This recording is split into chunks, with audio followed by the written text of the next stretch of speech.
मुज़ाकरात तो इमरान खान साहब कहते हैं करने चाहिए, बड़ी अच्छी बात है, लेकिन हुकूमत ये बताए कि उसके बाद इख्तियारात हैं, क्या वो इमरान खान साहब की मुलाकात भी करवा सकते हैं मुज़ाकराती टीम से? तो वो नहीं करवा सकते, उनके पास तो इख्तियारात ही नहीं है। जब उनके पास इख्तियारात नहीं है तो मुज़ाकरात क्या करवाएंगे? इसीलिए इमरान खान साहब कहते हैं जिनके पास इख्तियार है मुज़ाकरात उनसे करो, बात उनसे करो।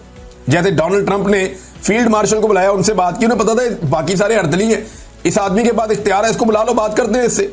इसी तरह इमरान खान भी यही कहता है कि भाई जिस आदमी के पास इख्तियार है, जिसके पास सारा कंट्रोल है, उसको बुलाओ, बिठाओ, उसके साथ बात करो कि भाई क्या करना है, अब मुल्क को कैसे आगे लेकर चलना है। बेड़ा गर्क हो गया हर चीज का, और बेड़ा गर्क कैसे हुआ है मैं आपको बाद में बताता हूं। ये लफ्ज आप याद रखिएगा कि बेड़ा गर्क हो गया, मैंने आपसे कहा। आगे आप ये देखें कि तहरीक इंसाफ तहरीक चलाने के लिए जो आपको ग्राउंड पे चीजें चाहिए होती हैं वो सारी मुकम्मल है। इस वक्त बदतरीन महंगाई है, खौफनाक बजट हुकूमत ने पेश किया है IMF का दिया हुआ, जिसने लोगों की कमर तोड़ दी है। अमीर आदमी के लिए आसानियां पैदा की जा रही हैं, गरीब आदमी जिनकी तादाद बहुत ज्यादा है उनके लिए मुश्किलात पैदा की जा रही हैं। पाकिस्तान तकरीबन आधे पाकिस्तानी इस वक्त गुर्बत की लकीर से नीचे चले गए हैं। किसान मुकम्मल तौर पर तबाह हो चुका है, बेरोजगारी अपने उरूज पे है, 6% वाली बेरोजगारी 22% पे पहुंच गई है। मईशत तबाही के दहाने पर खड़ी है, बल्कि तबाह हो चुकी है। बैड गवर्नेंस पाकिस्तान में अपनी जगह पे है। हुकूमत की मकबूलियत इतनी जमीन बोस हो गई है कि अब ये लैट्रिनों के ऊपर और हर चीज के ऊपर अपना नाम लिखवाते हैं, अपनी शक्ल छपवाते हैं। अपोजिशन जो है वो इस वक्त मकबूल है, इमरान खान साहब की मकबूलियत का तोती बोलता है। ये फौज ने सर्वे करवाया अली अमीन के मुताबिक, उसमें इमरान खान साहब की मकबूलियत 88% आई है। अब बस एक मोमेंटम बनाने की जरूरत है। ये सारे लोग छिड़े हुए हैं, बहुत परेशान हैं, बहुत इस हुकूमत से खाइफ हैं। इन लोगों के अंदर एक मोमेंटम बनाने की जरूरत है तहरीक का, और फिर ये तहरीक खड़ी हो जाएगी। और इस दफा तहरीक ऐसी नहीं है कि सबने जाना है इस्लामाबाद की तरफ। आप सारे इस्लामाबाद की तरफ जाते हैं, रस्ते में 50,000 पुलिस वाले इस्तेमाल होते हैं तो वो रोक लेते हैं। अब अपने अपने शहरों में, अपने अपने इलाकों में, अपनी अपनी जगहों पे अगर मुल्क को बंद किया जाएगा तो बड़ी मुसीबत बन जाएगी इस हुकूमत के लिए। अच्छा, इस मोमेंटम को बनने से पहले तोड़ना एक वजह और भी है कि जरूरी है। देखिए 29 नवंबर 2025 को आर्मी चीफ के 3 साल मुकम्मल हो रहे हैं। उसूलन इस तारीख को एक आर्मी चीफ रिटायर हो जाता है, लेकिन इन्होंने 2 साल की एक्सटेंशन ली हुई है। तो आर्मी चीफ चाहेंगे कि 29 नवंबर 2025 तक की तारीख जो है वो पुरसकून अंदाज में गुजर जाए। इस डेट से पहले मुल्क में कोई एहतजाजी तहरीक या कोई ऐसी अनइवन चीजें ना हो जिनकी वजह से ये मामला छिड़ जाए। लिहाजा वो ये चाहेंगे कि बिल्कुल पुरसकून अंदाज में 29 नवंबर 2025 का दिन गुजर जाए, और उसके बाद वो 2 साल के लिए दोबारा उनकी एक्सटेंशन हो जाएगी।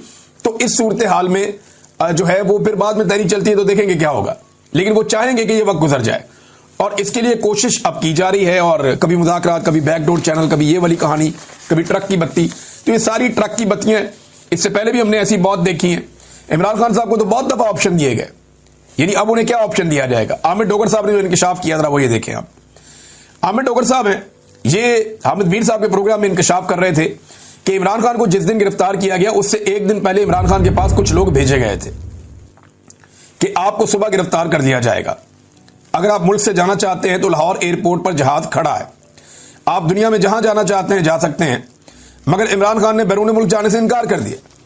आमिर डोगर कहते हैं कि इमरान खान को बार बार मुल्क से बाहर जाने का कहा गया। जब वो जेल में चले गए तब भी उन्हें मुल्क से बाहर जाने का कहा गया। उन्हें यह भी कहा गया कि आप हाउस अरेस्ट हो जाएं, लेकिन इमरान खान साहब ने किसी किस्म की डील नहीं ली। उन्हें 8 फरवरी के इलेक्शन से पहले और 8 फरवरी के इलेक्शन के बाद भी बार बार डील देने की कोशिश की गई, लेकिन उन्होंने डील नहीं ली। एक आदमी जिसने उस मुश्किल वक्त में डील नहीं की, क्या वो इस वक्त डील करेगा जब हुकूमत बुरी तरह फंसी हुई है? मुझे नहीं लगता कि इमरान खान कोई डील करने जा रहा है। पाकिस्तान के लिए वो एस्टेब्लिशमेंट से बात करना चाहते हैं कि भाई बेड़ा गर्क हो गया मुल्क, अब निकलो बीच में से, आओ मैं तुम्हें रास्ता बना कर दूं, तुम निकल जाओ। और इसके लिए अगर नवाज शरीफ से भी बात करनी पड़े तो कोई घाटे का सौदा नहीं है। एक दफा फौज को सियासत से निकाल दें तो पाकिस्तान आगे बढ़ सकता है, इसके अलावा और कोई रास्ता नहीं है। नाज़रीन, मैं आपको कह रहा था ना कि तबाही फेर दी है। अब वो चीज मैं आपके सामने रखने जा रहा हूं कि किन चीजों को मैं ये कह रहा था कि बुरी तरह पाकिस्तान में तबाही फेरी गई है। कौन से बड़े बड़े जो है वो कंपनियां हैं जो पाकिस्तान को छोड़कर चली गई, जैसे कि माइक्रोसॉफ्ट पाकिस्तान में बंद करके अपने दफ्तर जा रही है। 25 साल से वो यहां काम कर रहे थे, अब वो छोड़कर पाकिस्तान को जा रहे हैं। तो ये तो पाकिस्तान के लिए एक बड़ा नेगेटिव है, बहुत बड़ी तादाद में लोग बेरोजगार हो जाएंगे। इसमें रिजवान गलज़ई साहब ने बड़ा अच्छा काम किया, उन्होंने एक रिपोर्ट तैयार की है, उसमें चंद उन बड़ी कंपनियों के नाम बताए हैं जो पाकिस्तान से अपना कारोबार बंद करके चले गए। शेल कंपनी अपने 77.42% जो शेयर्स है वो बेचकर जून 2023 में चली गई। पार्को पेट्रोलियम कंपनी अपने 50% शेयर्स बेचकर पाकिस्तान से चली गई। 2023 दिसंबर में टेलीनॉर पाकिस्तान भी बंद हो गया, चला गया पाकिस्तान से।